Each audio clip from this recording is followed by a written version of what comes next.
faites des trucs moches, faites des trucs imparfaits. Sortez des trucs à peine aboutis, c'est pas grave. Il vaut mieux 100 fois que vous sortiez quelque chose qui, en tout cas, et surtout selon vous, n'est pas parfait, plutôt que de ne rien sortir ou de sortir quelque chose une fois toutes les années bissextiles. C'est quelque chose que je vois très souvent, un projet dans un carton, on n'a pas le temps, on s'y remet plus tard, mais quand on s'y remet, effectivement, on n'est plus trop d'accord avec notre nous d'il y a 6 mois ou d'il y a 1 an, donc on reprend de zéro, etc. Et en fait, le problème avec ça, c'est que vous allez en fait systématiquement vous nourrir votre cerveau d'une certaine satisfaction puisque vous allez votre cerveau va générer une petite décharge de dopamine quand vous vous lancez sur le projet. Puis très rapidement, ça va s'estomper comme la fois précédente et pour laisser place aux doutes et aux peurs, donc tout ce qui est irrationnel.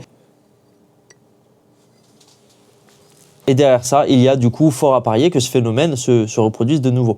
Donc moi, je vous invite à faire des choses imparfaites, à faire des choses qui sont parfois moches, des choses qui parfois nécessiteraient peut-être même une journée de plus d'édition. Sortez votre programme, même si c'est pas le programme de l'année, même si celui-ci va pas être élu programme de l'année par une association de consommateurs. Vous voyez l'idée derrière ça? L'idée, c'est de créer des choses imparfaites. L'idée, c'est de créer des choses avant tout. D'ailleurs, je vous invite à faire un truc tout simple, c'est de prendre une figure d'autorité pour vous, quelqu'un que vous admirez.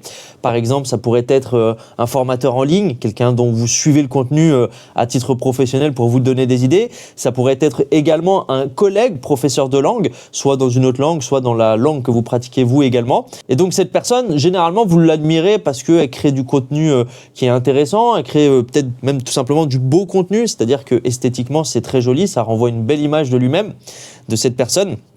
Et du coup, ce que vous allez faire, c'est tout simplement descendre tout en bas parmi les premiers contenus que cette personne a publiés. Vous verrez, vous constaterez par vous-même que généralement, les premiers contenus, d'un point de vue qualité, il y a quand même un certain contraste avec ce que vous pouvez tant aimer en ce moment même.